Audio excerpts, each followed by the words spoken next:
The Black Death was one of the deadliest disasters in human history, a plague so devastating that it wiped out nearly half of Europe's population in just a few short years. It arrived in the mid-14th century, spreading at an unstoppable pace and leaving behind a world forever changed.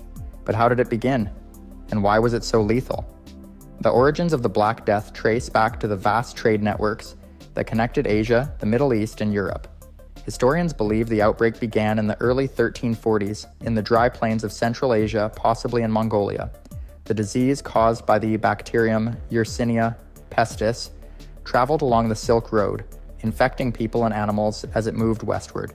It likely reached Europe through trade ships carrying infected rats and fleas which thrived in the filthy, crowded conditions of medieval ports.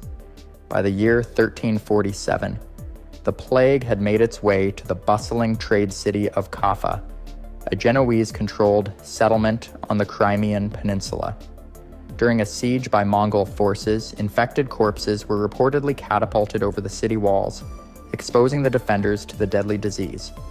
Desperate to escape, Genoese merchants fled by ship, unknowingly carrying the plague to the ports of the Mediterranean.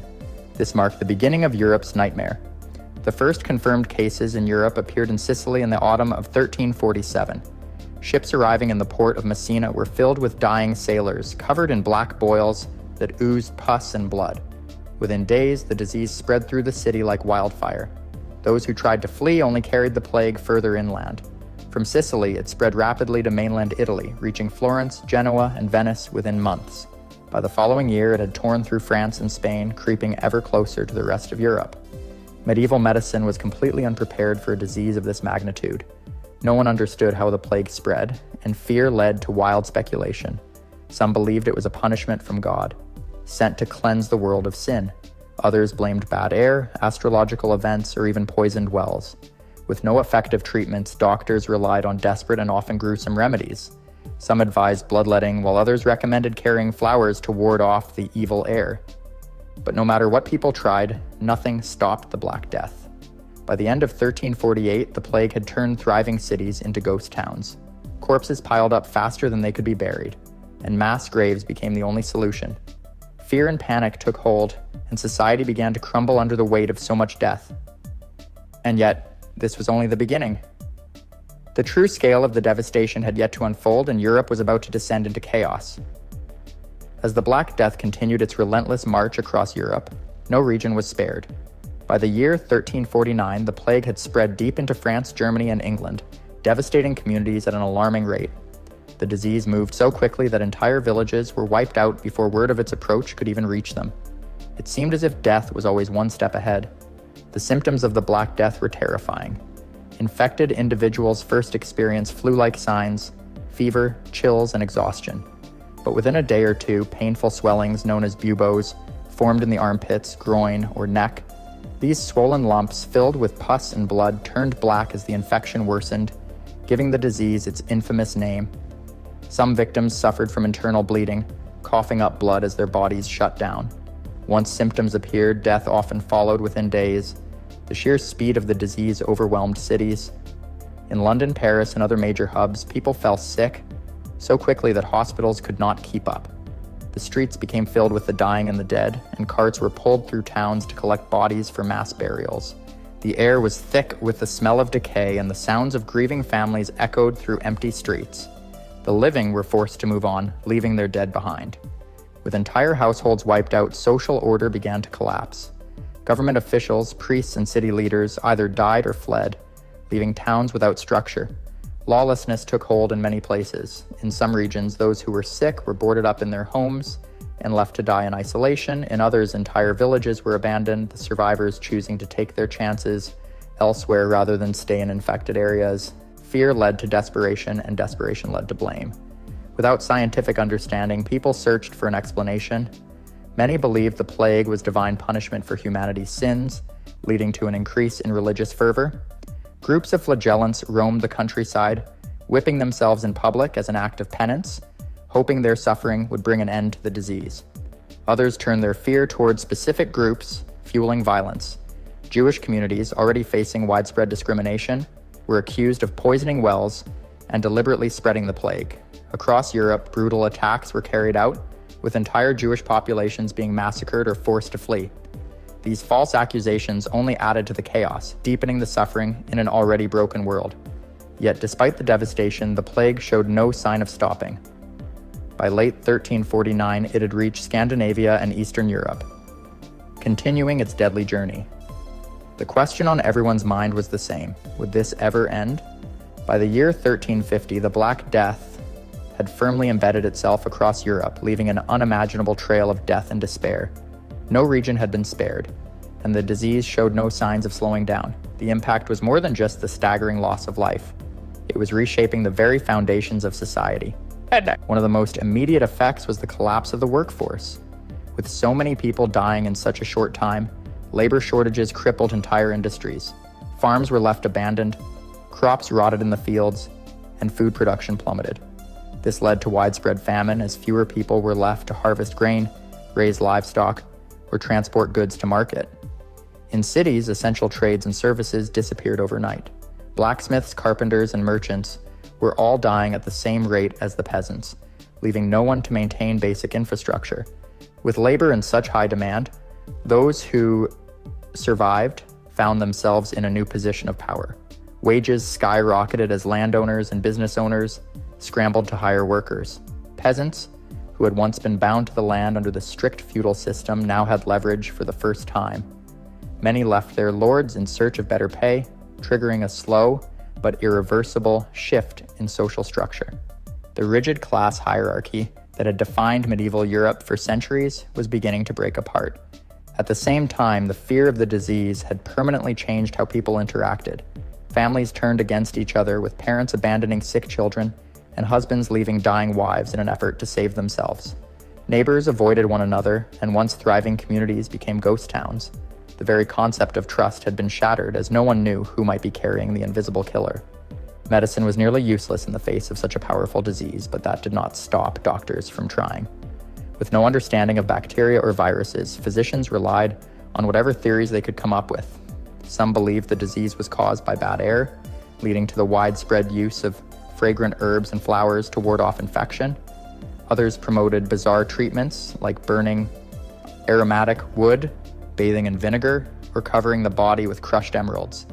None of these methods worked, but people were willing to try anything to escape the horror unfolding around them. Quarantine efforts also became more extreme. In some cities, infected houses were sealed off, leaving those inside to die without medical care or even access to food and water. Ships arriving in ports were forced to wait offshore for weeks before passengers were allowed to disembark. The city of Venice implemented one of the earliest known quarantine policies, requiring ships to remain isolated for a full 40 days before docking, a practice that would later influence modern public health measures. But despite these efforts, the plague continued its relentless spread. By 1351, it had reached the farthest corners of Europe, tearing through what little remained of civilization's stability. The world that had existed before the Black Death was gone, and the survivors were left to navigate an uncertain and unrecognizable future. By the year 1351, the Black Death had reached nearly every part of Europe, and its devastation was beyond anything the world had ever seen. But even as the worst of the outbreak began to fade, its effects were far from over. The survivors faced a world that had been reshaped by death, fear, and desperation. One of the most noticeable changes was the transformation of cities and towns. Many once bustling centers of trade had become abandoned, with entire neighborhoods left empty. The sheer number of deaths had outpaced burial efforts, and in some areas, mass graves stretched across the landscape. Fields that had once been filled with crops now lay untouched, overgrown with weeds, as there were simply not enough people left to tend them. The psychological impact on survivors was profound. The plague had struck without warning, wiping out families, communities, and entire ways of life. Those who lived through it carried deep emotional scars, having witnessed unimaginable suffering. Many people were left without parents, spouses, or children. The concept of family itself had changed, as people who had no remaining relatives were forced to rebuild their lives among strangers. Religious beliefs were also shaken to their core. For centuries, the Catholic Church had been the most powerful institution in Europe, guiding people's faith and daily lives. But the plague had spread so widely and killed so indiscriminately that many began to question why God had allowed such suffering. Some turned to extreme religious devotion, believing the plague was divine punishment that could only be eased through acts of penance. Others lost faith entirely, seeing the church's inability to stop the disease as proof that it was powerless. This shift in religious thinking would eventually contribute to major changes in Europe, including movements that challenged the church's authority. The social order had also been permanently altered. Before the plague, European society had been built on a rigid feudal system where peasants worked the land for lords in exchange for protection. But with the population drastically reduced, labor became more valuable than ever before. Those who survived realized they had options. If one lord refused to pay fair wages, they could leave and work for another. This newfound mobility weakened the traditional system of lords and peasants, setting the stage for the eventual decline of feudalism. Economically, the effects of the Black Death were felt for years. While the initial aftermath saw shortages and inflation due to the sudden loss of workers, the long-term impact was more complex. With fewer people, land and goods became more available, allowing some survivors to gain wealth and status that would have been impossible before. Cities that had once been overcrowded saw a rise in living standards as resources were no longer stretched as thin. The plague had even changed how people thought about health and disease. Although medieval medicine had little understanding of germs or how illnesses spread, the need for quarantine, sanitation, and hygiene became more widely accepted. Some cities began implementing public health measures that would later influence the development of modern medicine. By the end of 1351, the worst of the Black Death had passed, but the world that emerged from its shadow was vastly different from the one that had existed before.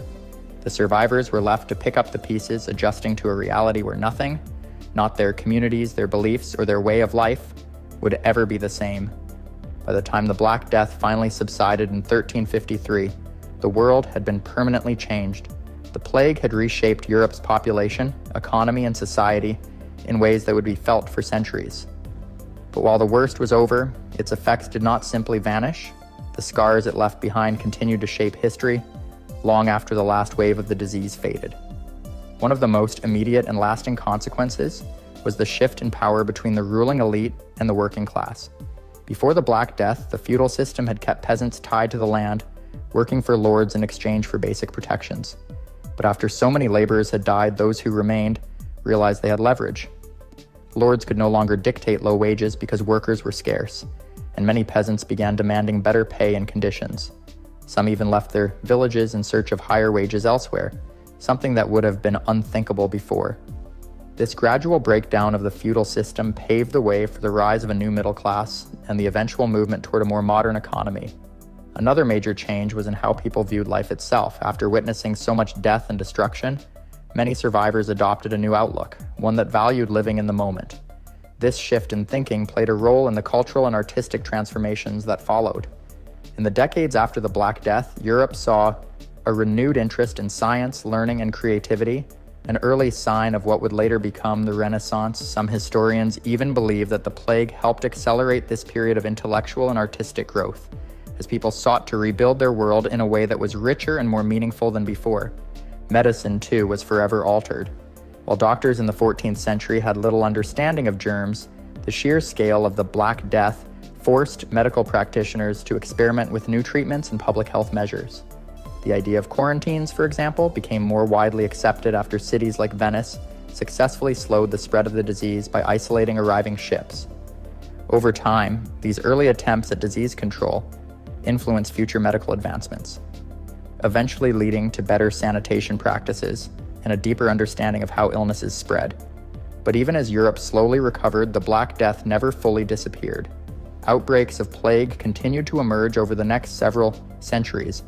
Though none were as devastating as the initial wave, the disease resurfaced in cycles, reminding people of the horrors they had once endured. However, each outbreak also brought new efforts to contain and prevent its spread, further shaping the way societies responded to disease. Looking back, the Black Death was more than just a catastrophic natural disaster. It was a turning point in human history. It upended long-standing social structures, changed economic systems, and even influenced cultural and scientific advancements. The world that emerged after the plague was not the same as the one that had existed before, and in many ways, the lessons learned from that dark period helped shape the modern era. Even today, the Black Death remains one of the deadliest pandemics in recorded history. Its impact is still studied by historians, scientists, and medical experts trying to understand how societies respond to widespread disease.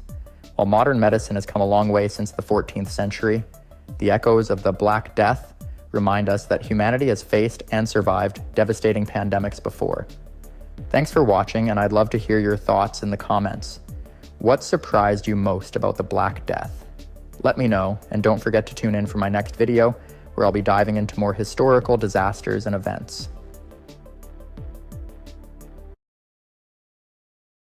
On the night of April 26, 1986, the world changed forever.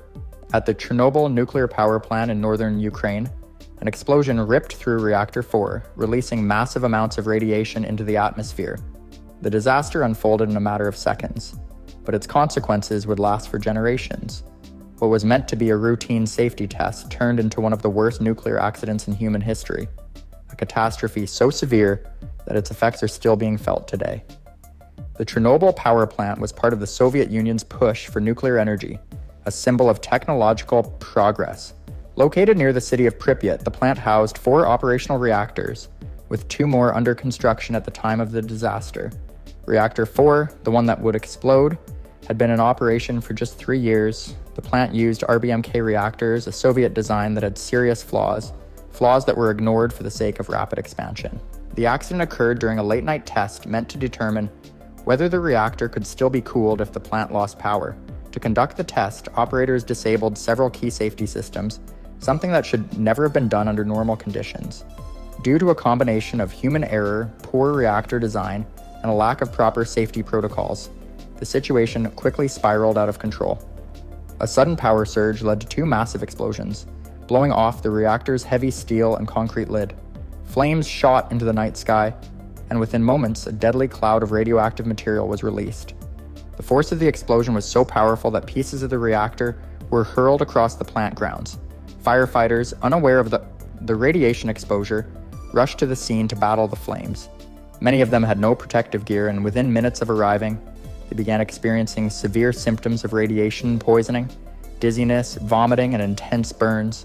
The graphite from the reactor core burned fiercely, and as the fire raged, radioactive particles were carried by the wind, spreading across Ukraine, Belarus, and beyond. Despite the magnitude of the disaster, the Soviet government initially downplayed the severity of the explosion. Pripyat, a city built to house the plant's workers and their families, was not immediately evacuated. For over 36 hours, residents continued their daily lives, completely unaware that they were being exposed to dangerous levels of radiation. Children played outside, families attended school and work, and life went on as if nothing had happened. It wasn't until radiation levels spiked in Sweden nearly 1,000 miles away that the world realized something was terribly wrong. By the time the Soviet government acknowledged the disaster, the damage had already been done. Pripyat was finally evacuated on April 27th, but by then thousands of people had already been exposed to dangerous levels of radiation. Buses lined the streets as residents were ordered to leave immediately, taking only what they could carry. Many never returned. The city, once a thriving community, became a ghost town overnight, abandoned in a desperate attempt to escape the invisible threat that lingered in the air. As the Soviet authorities scrambled to contain the disaster, the full scale of what had happened was only beginning to be understood. The explosion had not just devastated the reactor, it had created an ongoing crisis that would require massive resources and human sacrifice to control. The response in the days and weeks ahead would determine how much worse the situation would become, and for those who remained at the plant, the danger was far from over. In the chaotic hours following the explosion at Reactor 4, Soviet officials struggled to grasp the full extent of the disaster. The immediate priority was to extinguish the raging fires and prevent further explosions, but the situation was far more complex than anyone had anticipated. With radiation levels climbing to lethal amounts, every decision carried life or death consequences. The first responders, many of whom were local firefighters, had unknowingly walked into a death trap. They had been called to the scene, believing it was a routine industrial fire, unaware that they were stepping into one of the most radioactive places on Earth. Without protective gear, they fought the flames with water, completely exposed to the intense radiation streaming from the destroyed reactor core. Within hours, many of them began experiencing severe symptoms: nausea, dizziness, and painful burns. Caused by radiation penetrating their bodies, some collapsed on the spot. Despite their suffering, they continued working, trying desperately to contain the disaster. Meanwhile, inside the control room of Reactor 4, Plant workers struggled to understand what had happened. Many refused to believe that the reactor had exploded. It was not just denial, it was the result of years of Soviet propaganda promoting the idea that their reactors were completely safe.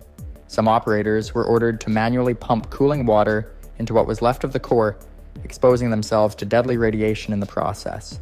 Others tried to restore power to the plant, unaware that their efforts were futile. The damage had already been done. As news of the explosion spread among Soviet leadership, there was hesitation about how to respond.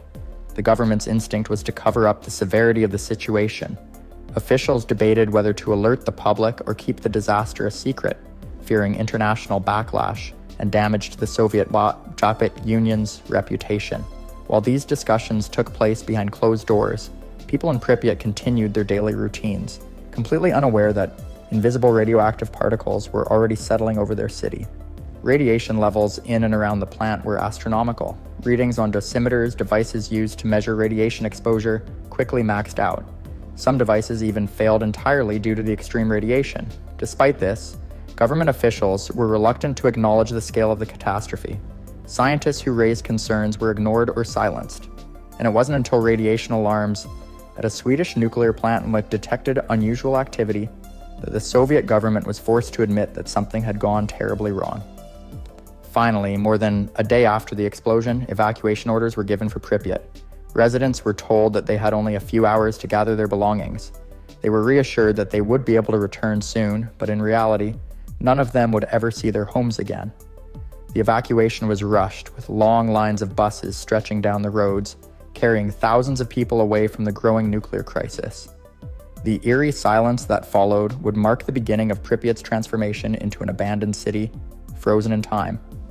Even after the residents were removed, the danger remained. The destroyed reactor was still emitting dangerous amounts of radiation, threatening to spread even further. The Soviet government now faced the impossible task of stopping an ongoing nuclear disaster with limited knowledge, outdated equipment, and workers who had no idea what they were stepping into. The next phase of the response would require unprecedented human sacrifice, as thousands of people were sent into Chernobyl's radioactive ruins to prevent an even greater catastrophe. In the days following the explosion, Soviet authorities faced an overwhelming crisis. With Reactor 4 still spewing radioactive material into the air, the priority was to contain the spread before it reached catastrophic levels. However, with radiation levels so high that even machines failed, the task fell largely to human workers, thousands of whom would later be known as the liquidators. These liquidators were made up of soldiers, firefighters, plant workers, and volunteers, many of whom had little to no understanding of the dangers they were walking into. They were tasked with clearing debris, disposing of contaminated materials, and constructing makeshift barriers to slow the release of radiation. Some were even ordered to shovel highly radioactive graphite off the reactor roof, a task so dangerous that they were only allowed to work for seconds at a time before being replaced. Even with such short exposure, many suffered from acute radiation poisoning. One of the most urgent threats was the risk of a second explosion. Below the damaged reactor, a massive pool of molten nuclear fuel was burning through the concrete foundation. If it reached the large water reservoirs beneath the plant, the resulting steam explosion could have been powerful enough to contaminate much of Europe with lethal radiation. To prevent this, a group of 3 engineers and plant workers volunteered for a near-suicidal mission, diving into the flooded basement to drain the water manually. Their efforts succeeded, preventing what could have been an even greater catastrophe. At the same time, Soviet scientists and engineers worked to construct a massive concrete structure, known as the sarcophagus, to encase the reactor and limit further radiation release. It was a rushed effort, built under extreme conditions, and it would later require major reinforcement. But at the time, it was seen as the only viable solution to stop the crisis from spiraling further out of control. As the response continued, the Soviet government finally admitted to the world that an accident had occurred. However, the full scale of the disaster was still downplayed. Only after increased radiation was detected in other countries did more details start to emerge. International pressure grew, forcing the Soviet Union to take more drastic action. Scientists and nuclear experts from around the world offered assistance, but political tensions made collaboration difficult. Meanwhile, the effects of radiation exposure were beginning to take a toll. Hospitals became overwhelmed with liquidators and first responders suffering from radiation sickness. Many of these individuals had no idea they had been exposed until symptoms appeared: burns on their skin, organ failure, and in many cases, fatal complications. Despite the growing crisis, thousands more workers were sent to continue the cleanup, some with little more than cloth masks and basic protective suits. By this point, the abandoned city of Pripyat had become a haunting reminder of the disaster. Houses, schools, and amusement parks sat untouched, frozen in time. Personal belongings were left behind as residents had expected to return. Over time, nature began reclaiming the city, but the radiation levels remained dangerously high. The Chernobyl disaster was no longer just a Soviet problem. It had become an international concern. Scientists and world leaders debated how to prevent similar disasters in the future, but the full consequences of Chernobyl were still unfolding. The disaster's impact on human health, the environment, and even politics would continue to grow in the months and years ahead. As the months passed, the full scale of the Chernobyl disaster became clearer. The radiation released into the environment was not just a local problem. It spread across vast regions, carried by the wind and contaminating land, water, and food supplies far beyond the borders of Ukraine. Belarus, in particular, suffered heavily, with large portions of its farmland becoming unsafe due to radioactive fallout. Even areas in Western Europe detected elevated radiation levels, forcing some countries to take drastic measures, such as banning the sale of contaminated food products. One of the most alarming long-term consequences was the impact on human health. While many of the liquidators and first responders suffered immediate effects from radiation exposure, the true cost of the disaster would be measured over generations. Increased cases of thyroid cancer, particularly in children, became one of the most well-documented health effects. This was largely due to the release of radioactive iodine, which was absorbed by the thyroid gland through contaminated milk and other food sources. In response, medical studies were launched to track the long-term health effects of radiation exposure, with scientists trying to understand how deeply Chernobyl had altered human DNA. Birth defects, immune system disorders, and other illnesses were reported among populations exposed to high levels of radiation, but the full impact remains debated to this day. The Soviet government and later the Ukrainian government set up programs to provide compensation and healthcare to victims, but resources were often limited. Meanwhile, the long and complicated process of decontaminating the affected areas had begun. Entire villages were abandoned with buildings demolished and soil removed in an attempt to reduce radiation levels. In some cases, entire forests were bulldozed and buried because the trees had absorbed dangerous amounts of radiation. The exclusion zone, covering thousands of square miles around the plant, became a permanent no-go area with only a few elderly residents choosing to return despite the risks. Wildlife in the exclusion zone also faced major consequences. Many animals showed signs of genetic mutations, while others, including birds and large mammals, struggled to survive in the altered environment. Over time, however, something unexpected happened. Nature began to reclaim the abandoned land. With no human interference, populations of wolves, bears, and other wildlife started to thrive, creating a strange paradox. An area once deemed too dangerous for humans became a haven for animals. Despite these changes, the damaged reactor remained a major concern. The hastily built sarcophagus that covered Reactor 4 was not designed to last forever, and over the years, cracks and structural weaknesses began to appear. If it collapsed, radioactive dust could once again be released into the air, causing another environmental crisis. To prevent this, an international effort was launched to build a new containment structure, one of the largest engineering projects ever undertaken. Known as the New Safe Confinement, this massive steel structure was designed to completely enclose Reactor 4 and prevent further radiation leaks. It was carefully constructed and then slid into place over the existing sarcophagus, a feat that required precise planning and execution. This new barrier was designed to last for at least a century, buying time for future generations to find a permanent solution to the dangers posed by the reactor's remains. Even with these efforts, Chernobyl remains an ongoing challenge. The disaster reshaped nuclear policy worldwide, leading to stricter safety regulations and renewed debates about the risks of nuclear power. Some countries moved away from nuclear energy entirely, while others doubled down on improving safety measures. The lessons of Chernobyl continue to influence discussions about energy, safety, and government transparency, ensuring that its legacy will not be forgotten. Decades after the Chernobyl disaster, its impact is still being felt in ways both seen and unseen. While the exclusion zone remains largely uninhabited, scientists, researchers, and even tourists visit the area to study its long-term effects and witness the eerie remains of what was once a thriving community. Pripyat, the abandoned city near to the power plant, stands frozen in time, a haunting reminder of the sudden evacuation that took place all those years ago. Buildings crumble, nature overtakes the streets, and personal belongings remain scattered as if waiting for their owners to return.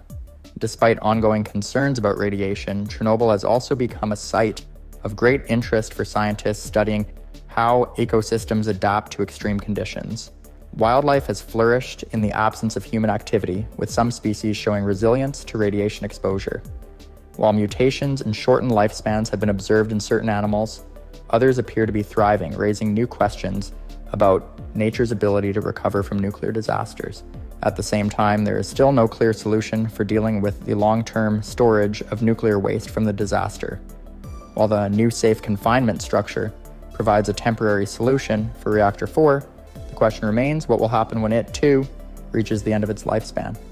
The effort to decommission the plant and safely manage its radioactive materials will continue for generations, requiring constant attention and funding.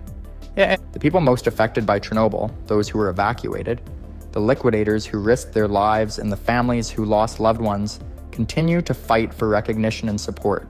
Some survivors still struggle with health problems linked to radiation exposure, while others have spent years advocating for justice and better assistance. The disaster exposed the dangers of government secrecy and the consequences of ignoring safety concerns, lessons that many believe should never be forgotten. Chernobyl also serves as a warning for the future of nuclear energy. While advances in technology have made modern reactors safer, the disaster remains a symbol of what can go wrong when human error, flawed designs, and poor decision-making collide.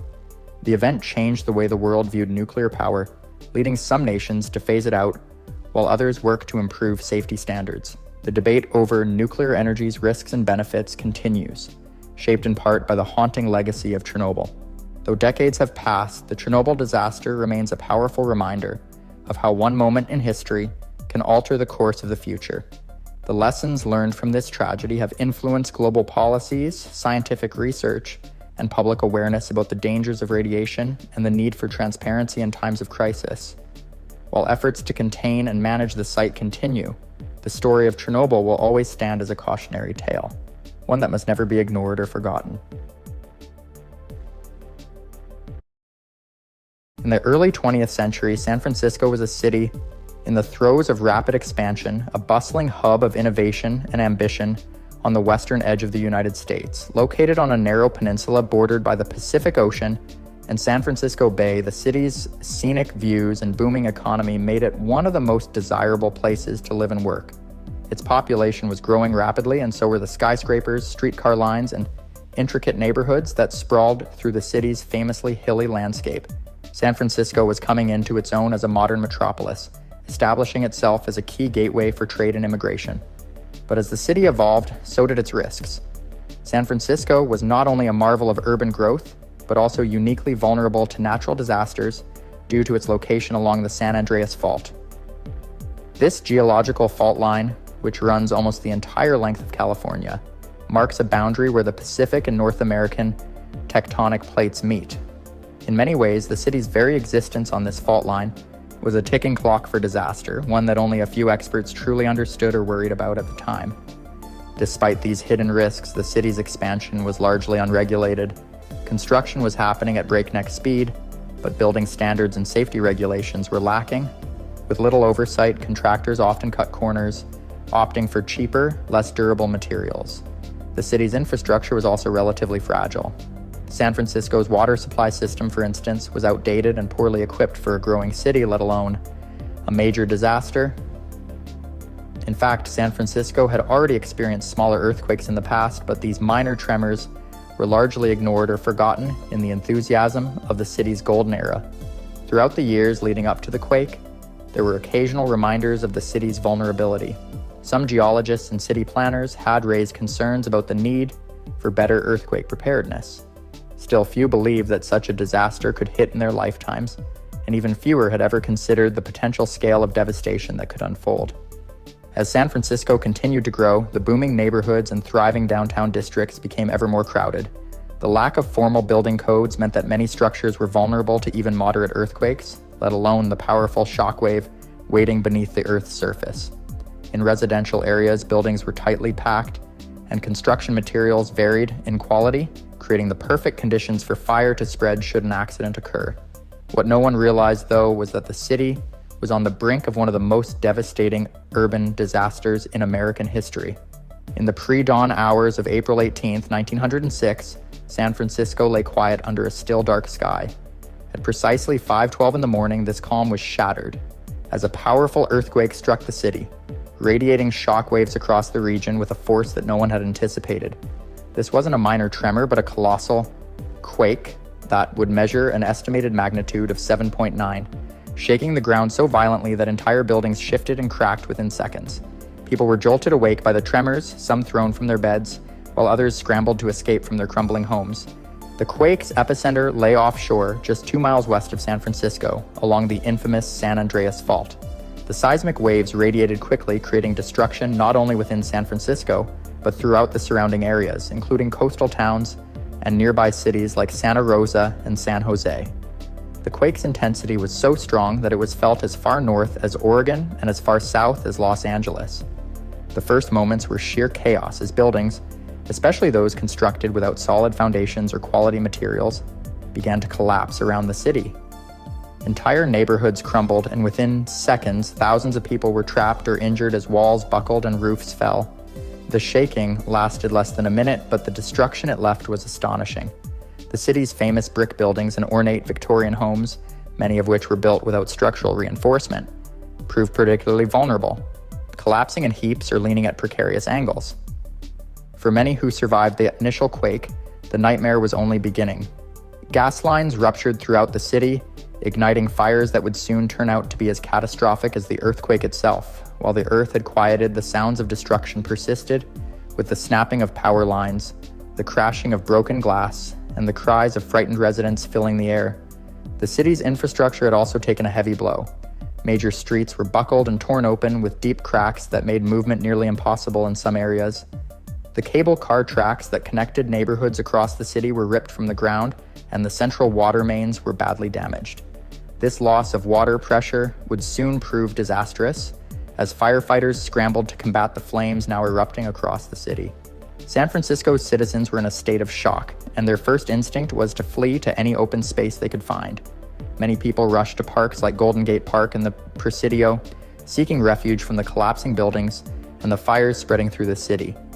At the same time, the emergency response teams and firefighters faced an unprecedented challenge, with limited resources, broken communication lines, and no access to water in several districts.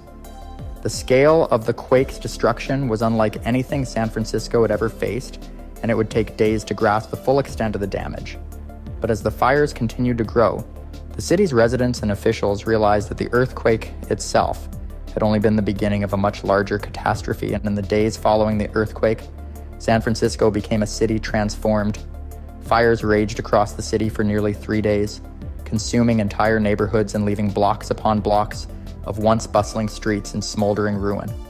By the time the flames finally died down, an estimated 500 city blocks had been reduced to ash. Over 28,000 buildings were completely destroyed, including landmark structures, homes, and businesses that define the city's identity. The famous City Hall, an architectural marvel completed just a few years before, was left as a mere shell, reduced to rubble by the quake and fire alike. For the tens of thousands left homeless, the situation was dire. Nearly half of San Francisco's population of about 400,000 people were displaced. Makeshift camps sprang up in public parks like Golden Gate Park, the Presidio, and even along the beaches. The U.S. Army, stationed at the Presidio, took immediate action, setting up tents, distributing food, and providing medical care to those in need. Across the city, citizens formed small relief groups, banding together to share what little resources they had and helping each other rebuild what was left. The destruction of infrastructure was catastrophic. Roads, railways, and telegraph lines that connected San Francisco to the outside world were severed, making communication and supply delivery difficult. Relief efforts faced major delays as supplies struggled to make their way through damaged routes. Yet within days, aid from nearby cities and eventually from across the country poured in to help the city recover. The spirit of resilience among San Francisco's residents shone brightly as people gathered to clear debris, rescue survivors, and rebuild their lives. The events of April 19th revealed serious weaknesses in San Francisco's city planning and infrastructure. The fires, which accounted for nearly 80% of the destruction, exposed the inadequacies in the city's water system and the lack of fire-resistant building materials. Officials and city planners took these lessons seriously. In the years that followed, new building codes were enforced, focusing on structural integrity and fire resistance, ensuring that future buildings could better withstand such catastrophes. Additionally, new water systems and hydrants were installed across the city to allow for rapid fire suppression, even in the event of a severe earthquake. The impact of the disaster extended far beyond the physical rebuilding of San Francisco. The event prompted nationwide conversations about earthquake preparedness and safety regulations. Other cities built along fault lines, particularly those on the West Coast, began to rethink their own construction practices and emergency plans, recognizing that a similar disaster could strike them as well. This earthquake led to advancements in seismic research, eventually laying the groundwork for what would become modern earthquake engineering and safety standards. As San Francisco slowly rose from the ashes, it emerged as a symbol of resilience and rebirth. While much of its historic architecture had been lost, the rebuilding efforts transformed it into a stronger, safer city. By 1915, less than a decade later, the city was ready to host the Panama Pacific International Exposition, showcasing its recovery and the new San Francisco to the world. The scars left by the earthquake and fires served as a reminder of the city's vulnerability, but also of its unbreakable spirit. Today, the legacy of the 1906 San Francisco earthquake lives on, both in the city's architecture and in the safety protocols it inspired. It was a defining moment that reshaped San Francisco, preparing it to face future challenges while honoring the resilience of those who endured one of the most devastating natural disasters in American history.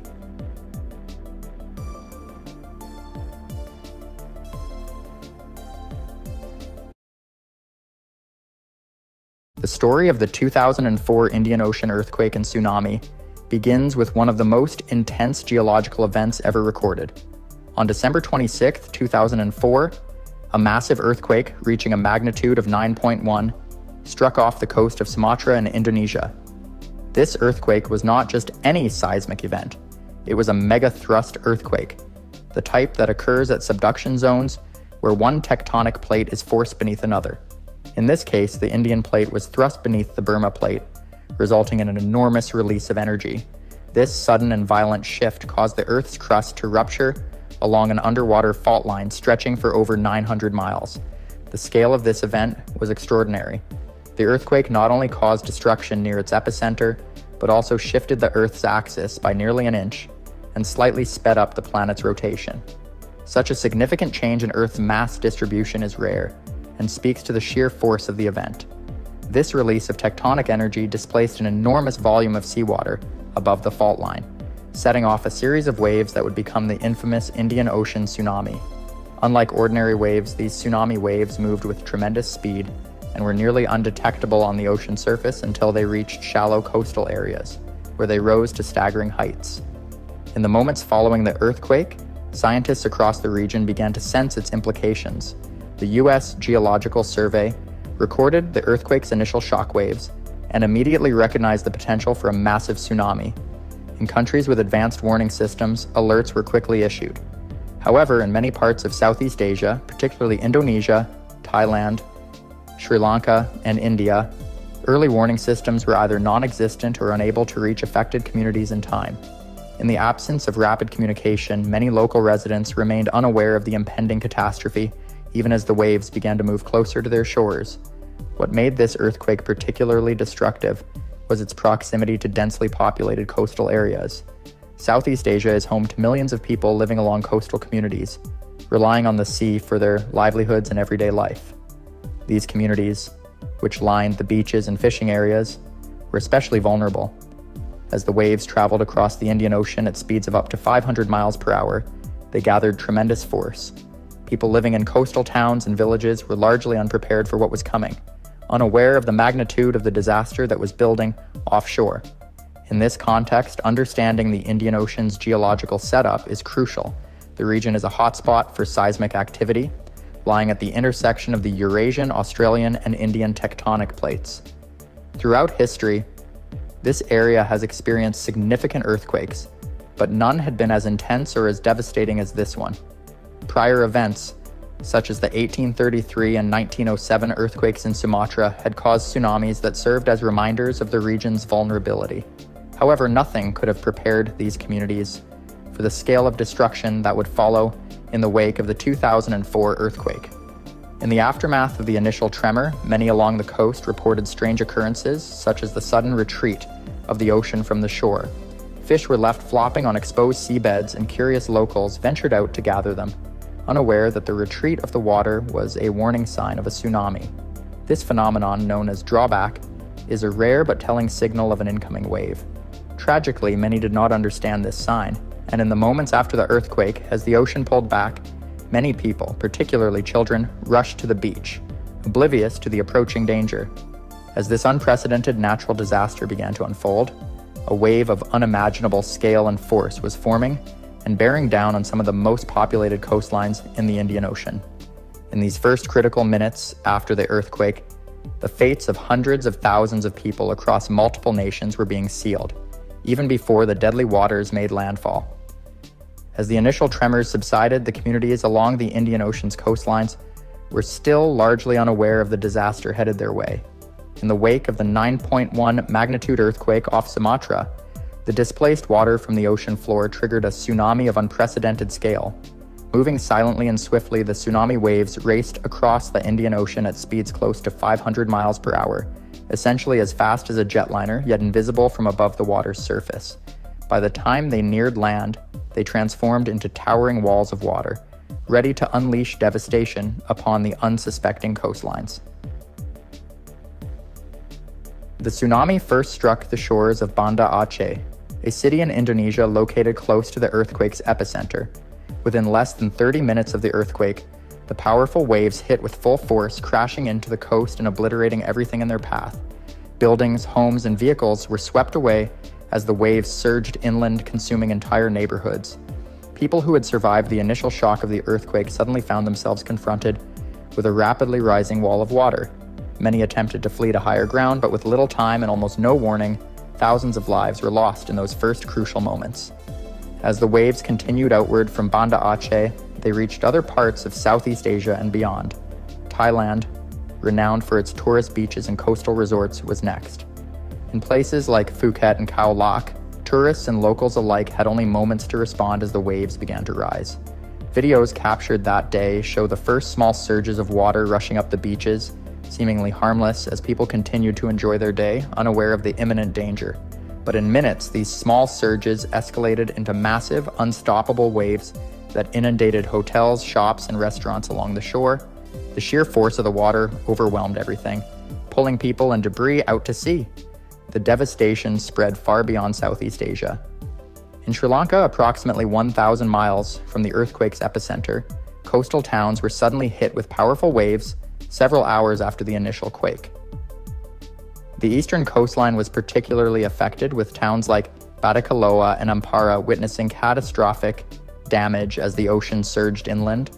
Houses were flattened, infrastructure was destroyed, and countless lives were lost. Fishing communities, whose livelihoods depended on the sea, were among the hardest hit as the waves swept away boats, nets, and coastal settlements.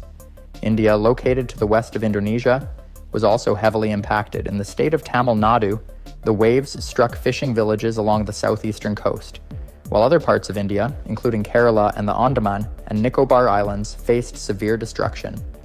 In Chennai, the capital of Tamil Nadu, floodwaters surged through the streets, reaching far into urban areas that were unprepared for such an event.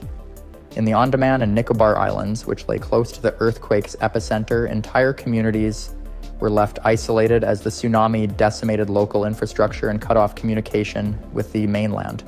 The waves didn't stop at South Asia. The impact of the tsunami extended across the Indian Ocean, reaching as far as the eastern coast of Africa.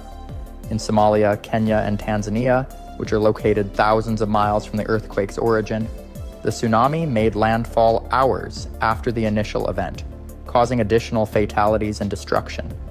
While the impact in Africa was less severe than in Southeast Asia, the arrival of the waves was unexpected and devastating for those communities unaccustomed to such a disaster. Across the affected regions, the waves left behind unprecedented levels of destruction. Entire coastal villages were wiped out, homes and buildings were reduced to rubble, and thousands were separated from their families in the chaos. The power of the tsunami was such that it uprooted trees, overturned vehicles, and carried debris far inland. In a matter of hours, landscapes were transformed into scenes of desolation, with barely any structure left standing to mark the places that had once been vibrant communities. In this tragic moment, the resilience of the people was tested to its limits. Survivors found themselves in a sudden struggle for survival, searching for loved ones amidst the wreckage, and beginning to assess the true scale of the catastrophe. The Indian Ocean tsunami was not just a natural disaster, it was a profound human tragedy, affecting communities across multiple countries and leaving a lasting impact on the millions of lives it touched.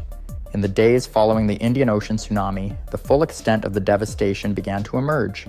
Across the affected countries, an estimated 230,000 lives were lost, and millions of people found themselves homeless, with entire communities swept away. Survivors faced immediate challenges. Securing food, water, shelter, and medical aid became a critical priority, as local resources were overwhelmed by the unprecedented scale of the disaster. In Banda Aceh, one of the hardest-hit areas, the aftermath was particularly dire. Hospitals were overrun with the injured, and makeshift shelters sprang up as survivors sought refuge from the debris-strewn landscape. Streets were lined with displaced residents who had lost everything, including family members and friends. Infrastructure had been shattered, with roads, bridges, and communication lines wiped out, making it nearly impossible to transport essential supplies. The Indonesian government, local volunteers, and international relief teams worked around the clock to provide food, water, and medical care to survivors, but the needs were overwhelming. The human impact extended well beyond the immediate loss of life and property. Families were torn apart, with many children orphaned by the disaster. In Thailand, entire communities mourned as hundreds of children were reported missing or found alone, separated from their parents. The emotional toll was immense. People who had escaped the waves struggled with grief, trauma, and shock. Schools, places of worship, and homes had been reduced to rubble, leaving survivors with not only a physical void, but a profound sense of loss. In Sri Lanka, the eastern coast had suffered extensive damage, with hundreds of fishing villages decimated. Survivors there faced unique challenges, as fishing was the main livelihood in these areas. Boats, equipment, and infrastructure essential to their work were destroyed, leaving families without a source of income and dependent on outside assistance. Efforts to provide aid were complicated by Sri Lanka's geography and the limited accessibility of many affected areas. Roads had been flooded or damaged, making it difficult for humanitarian organizations to reach the worst-hit regions. Despite the challenges, the international community rallied to provide support, with rescue teams and volunteers arriving to assist in the relief efforts. In India, the state of Tamil Nadu was among the hardest-hit areas. Coastal towns and cities were grappling with a severe shortage of clean drinking water and food, and local hospitals were stretched to their limits. Emergency response teams from within the country mobilized quickly, setting up camps and temporary housing for those displaced by the disaster. However, the sheer number of people in need made it an enormous logistical challenge, and resources were spread thin. Many of those affected were members of fishing communities, who found themselves not only dealing with loss and displacement, but also with the destruction of their livelihoods. Across the Indian Ocean, the widespread impact was a reminder of the interconnectedness of these coastal communities. Even in distant locations like Somalia, Kenya, and Tanzania, the waves caused damage, with coastal residents enduring flooding, property damage, and loss of life. Though the destruction in Africa was less severe than in Asia, it highlighted the far-reaching effects of the tsunami and underscored the need for a coordinated global response to disasters of this scale. In response to the catastrophe, international aid poured into the affected countries. Governments, organizations, and individuals worldwide joined in the relief efforts, raising billions of dollars to assist those in need. Aid agencies, including the United Nations, Red Cross, and numerous NGOs, mobilized swiftly to provide medical aid, food, shelter, and other necessities. Helicopters were used to reach remote areas inaccessible by land, delivering much-needed supplies and evacuating the injured. Volunteers from all over the world arrived to help rebuild and support the survivors, while local authorities worked to coordinate the influx of aid. For the survivors, recovery would take years, and rebuilding shattered communities was an enormous task. Many people faced long-term challenges, from psychological trauma to the loss of livelihoods, and the need for resources to rebuild homes, schools, and infrastructure was immense. The 2004 Indian Ocean tsunami not only reshaped the physical landscape, but also left an indelible mark on the hearts and minds of those affected, a lasting reminder of nature's power and the resilience of the human spirit.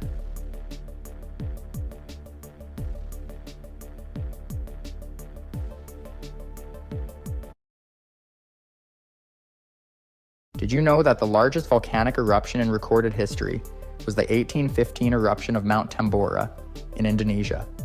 This cataclysmic event was so powerful that it reverberated around the globe, leading to a dramatic drop in temperatures and earning the notorious title of the year without a summer. Picture this: the air thick with ash, the ground trembling beneath your feet, and a massive plume of smoke and debris shooting into the atmosphere, blotting out the sun for months. Today we'll explore the immense scale and significance of the Tambora eruption, a natural disaster that continues to shape our understanding of volcanic activity and its global effects.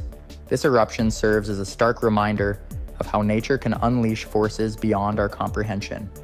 Scientists still study the event meticulously, analyzing its impact on the climate and the environments we depend on. To grasp the significance of the Mount Tambora eruption, we need to delve into the science behind volcanic eruptions.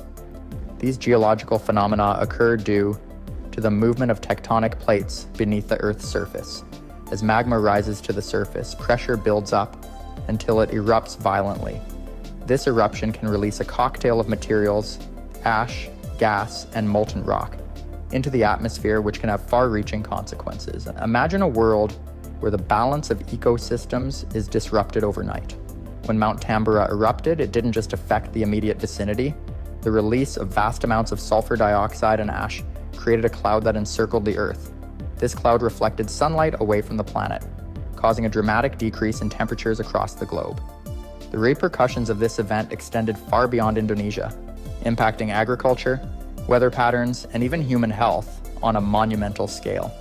The significance of understanding volcanic eruptions like that of Mount Tambora cannot be overstated. Volcanic eruptions are not just geological events, they are significant occurrences that can reshape entire civilizations. Throughout history, we've seen how volcanic activity can lead to the downfall of empires and the displacement of populations. The study of these events allows scientists to improve predictive models and develop early warning systems, ultimately saving lives and minimizing economic damage. As we dive deeper into this topic, we will uncover the intricate details of the 1815 eruption and its aftermath, exploring the chaos that unfolded in the months and years that followed. From the immediate destruction to the lingering effects on climate and human life, the story of Mount Tambora is one of awe and horror. So, buckle up as we embark on this journey through one of the most powerful eruptions in recorded history, uncovering the powerful forces that shaped our planet and the lives of those who lived through it. To understand the full impact of the 1815 eruption of Mount Tambora, we must first explore the conditions leading up to this catastrophic event. The years before the eruption were marked by an unusual series of geological activities and climatic changes. Indonesia, being located on the Pacific Ring of Fire, is no stranger to volcanic eruptions, but Tambora had remained relatively quiet for many years prior to 1815. This deceptive calm masked the immense pressures building within the Earth. In the early months of 1815, local residents began to notice strange phenomena around the volcano. Minor eruptions and increased seismic activity hinted at the brewing disaster. The volcano, which loomed majestically over the landscape, began to emit plumes of smoke and ash, alarming those living in its shadow. However, many were unaware of the true magnitude of what was about to unfold. By April 1815, the situation escalated dramatically. A series of explosive eruptions began, with the volcano belching out ash clouds that rose high into the atmosphere. The initial explosions were so powerful that they produced thunderous booms that could be heard from miles away. Local villagers, who had relied on the fertile land surrounding the volcano for their livelihoods, were soon engulfed in darkness as ash fell like snow, blanketing everything in sight. The initial phases of the eruption caused widespread panic and confusion as people fled from their homes and sought refuge from the chaotic landscape. On April 10, 1815, the eruption reached its climax in an event that would forever be etched in history. The skies darkened as the volcano unleashed a cataclysmic explosion, launching an estimated 160 cubic kilometers of volcanic material into the stratosphere. This was a monumental release of energy, equivalent to the power of multiple nuclear bombs. The eruption blew away the top of Mount Tambora, creating a massive caldera that remains visible today, a haunting reminder of nature's fury. The scale of this eruption was unprecedented, classified as a volcanic explosivity index, VI of 7. In comparison, the 1980 eruption of Mount St. Helens in the United States, which caused significant destruction, was only a VEI of 5. This means that the Tambora eruption was not only larger, but also produced far more ash and gas, influencing atmospheric conditions for years to come. As ash clouds spread across the region, they disrupted local weather patterns and initiated a series of climate anomalies that would ripple across the globe. The immediate area surrounding Tambora was devastated, but the effects would be felt far beyond Indonesia. In Europe and North America, residents would soon experience the chilling consequences of this eruption, leading to crop failures and widespread famine, as the sunlight struggled to penetrate the dense layer of volcanic ash in the atmosphere. In essence, the days leading up to the eruption were marked by uncertainty and fear, with signs of a looming disaster evident to those who paid close attention. But for many, the full scale of the impending catastrophe remained a mystery until it was too late. The eruption of Mount Tambora in April 1815 stands as a stark reminder of nature's unpredictability and the delicate balance of our planet's systems. As we move forward, we'll explore the eruption's devastating aftermath and the long-lasting impacts that this historical event had on the world. Following the cataclysmic eruption of Mount Tambora, the immediate landscape of Sumbawa Island was irrevocably altered. The once lush greenery surrounding the volcano was replaced by a barren wasteland, with the ground covered in thick layers of ash. Entire villages were obliterated, and the local population was thrown into chaos as they struggled to comprehend the devastation. The initial toll of the eruption was staggering, with estimates suggesting that approximately 60,000 people lost their lives due to the eruption and its immediate consequences, such as pyroclastic flows and collapsing buildings. In the days and weeks following the eruption, a humanitarian crisis unfolded. Survivors faced extreme shortages of food and clean water. The agricultural systems that had sustained them were in ruins, as fields became choked with volcanic ash. The situation was exacerbated by diseases which spread rapidly in the unsanitary conditions created by the eruption. Local authorities struggled to provide aid, and international assistance was slow to arrive, highlighting the dire need for a coordinated response to such a monumental disaster. However, the effects of Mount Tambora's eruption extended far beyond Indonesia. The ash clouds injected into the atmosphere had profound implications for weather patterns globally. The eruption released vast quantities of sulfur dioxide, which combined with water vapor to form sulfate aerosols.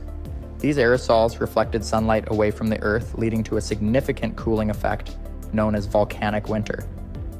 In the Northern Hemisphere, particularly in Europe and North America, the summer of 1816 became infamous as the year without a summer. Temperatures plummeted by as much as 3 degrees Celsius, disrupting agricultural cycles and leading to widespread crop failures. Reports from various regions highlighted the unprecedented weather anomalies. Frosts occurred in June, and heavy snow fell in July. Farmers who relied on predictable growing seasons were faced with ruin, and food shortages began to spark unrest in communities. In the United States, the consequences of the eruption were felt sharply, especially in New England. Corn and wheat crops failed, leading to severe food shortages and rising prices.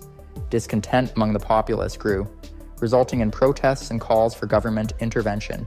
The economic impact rippled through society, affecting not only farmers but also the merchants and laborers who depended on agricultural production for their livelihoods. Simultaneously, Europe was grappling with similar challenges. Reports from various countries depicted a grim picture. Food riots erupted in France, while the United Kingdom experienced rising tensions due to hunger and economic instability. The cold, damp summer severely impacted livestock, compounding the agricultural crisis. The combination of volcanic activity and extreme weather conditions led to a rise in diseases, with malnutrition making populations more susceptible to illness. Beyond the immediate suffering, The eruption also sparked a shift in scientific understanding and societal attitudes towards natural disasters. The dramatic changes in climate caught the attention of scientists and scholars across Europe and America. The phenomenon of volcanic eruptions influencing global weather patterns began to be recognized as a significant area of study. This newfound awareness laid the groundwork for future research into climate science, weather forecasting, and disaster preparedness. Artists and writers were also inspired by the unusual atmospheric conditions. The Year Without a Summer influenced works of literature and art, including Mary Shelley's Frankenstein, which was conceived during a summer spent indoors due to the cold weather. These cultural responses reflected the societal anxiety surrounding nature's power and humanity's vulnerability.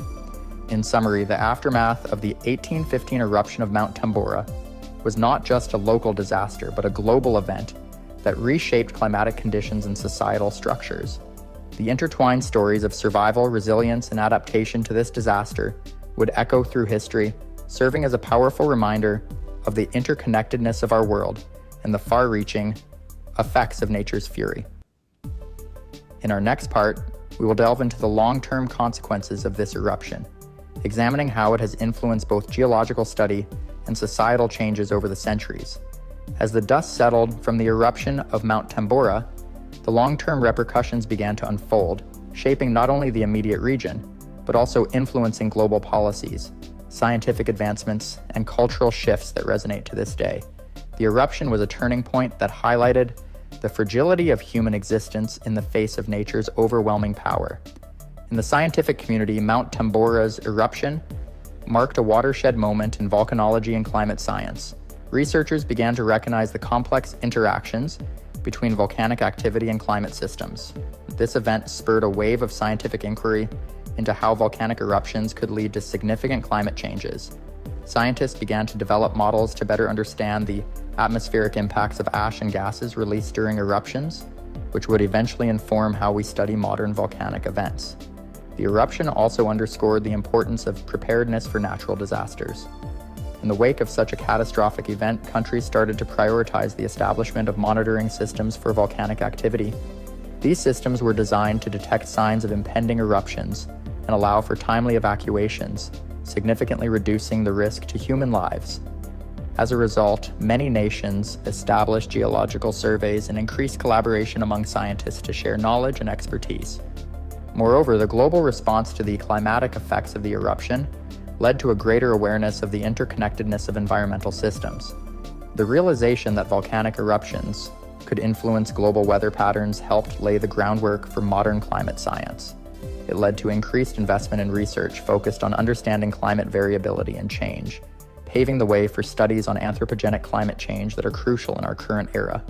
Culturally, the aftermath of the eruption gave rise to new artistic expressions and movements.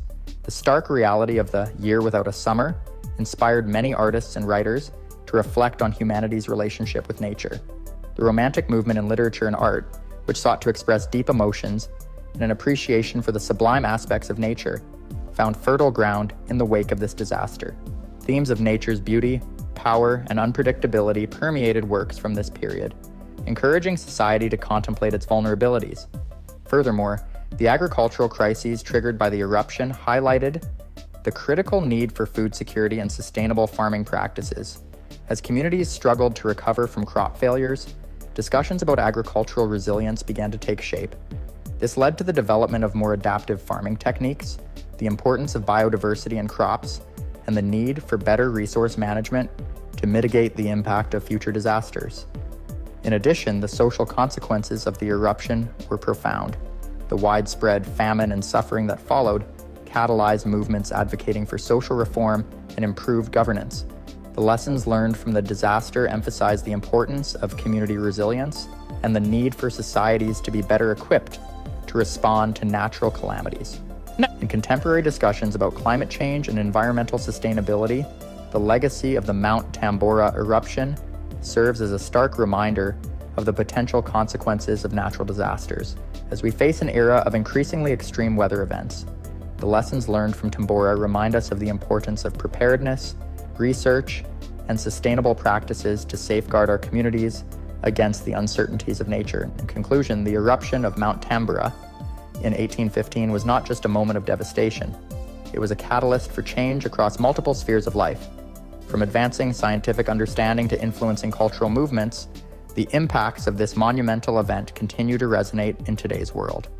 As we reflect on this incredible episode in history, we gain valuable insights into the complexities of our planet and the enduring relationship between humanity and the forces of nature. Thank you for joining us on this exploration of one of the most powerful volcanic eruptions ever recorded.